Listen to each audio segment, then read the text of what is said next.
Many challenges. I would say that during my tenure, I worked for John Deere for 21 years, and Case New Holland, I was Vice President of Sales and Operations for North America for 2 years. And again, from 2011 to 2019, the Chief Marketing Officer, and of course, I was Vice President of course, all Latin America and Brazil, as well as Mexico. But that being said, there were not a lot of, I can say, African Americans in my industry with that type of P&L responsibility, but also business responsibility at a level where you had good accountability and responsibility, not just for the business, but the people that work for you as well. Mm-hmm. So let's get to it. When you talk about imposter syndrome, I never felt like I didn't belong, irrespective or irregardless of the fact that there were not people who looked like me.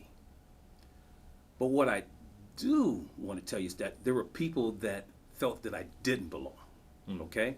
It wasn't whether or not I felt I didn't belong. I'm a very confident person. But those people, the naysayers, the people that really wanted to, I want to say, sow seditious seeds of doubt or judge you on less than your character, your performance, I realized that from the beginning, I had to perform and to be consistent and not have, and really operate with a very lower margin of error. Now, that may be unrealistic, but that was the case. And so I was in the business of proving people wrong, okay? Now, if they felt I didn't belong, I made sure I would prove them wrong. And one of the things that helped me overcome some of those challenges is that I'm the type of guy that if you're going to ask me for 1x return, I'm going to give you 4 and 5. I'm going to over-prepare. I'm going to basically over-plan and not show that I understand my business, but have command of my business so that when it comes to performance, there's no doubt of my capability and ability, because you cannot fake performance. And so throughout my career, there were times where I'll tell you, for example, working at Case New Holland, many dealers came up to me and said, hey, you know what, I've never seen an African American in agriculture. And what I did was use that as an opportunity to educate and inform them. Well, let me tell you something. Let me tell you about my family's history.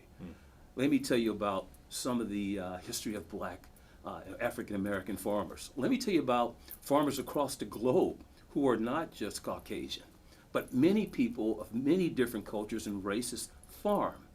And so, as not being offended by that comment, I would take it as an opportunity to educate and inform, and also showcase some of my own personal experiences, of course, through my mother's and father's legacy, because both grew up in rural America and small farms as well. So, as I end, your question, you talk about the fact of imposter syndrome. I think it's important that it's not whether or not you belong, it's whether or not you're going to stay where you are. And if you're going to stay where you're going to be working at or performing, I think that you really need to take command of that and own it and outperform and outpace anyone, so that when it comes time to whether or not they question you, your performance is never questioned. Wow. And that's always served me well.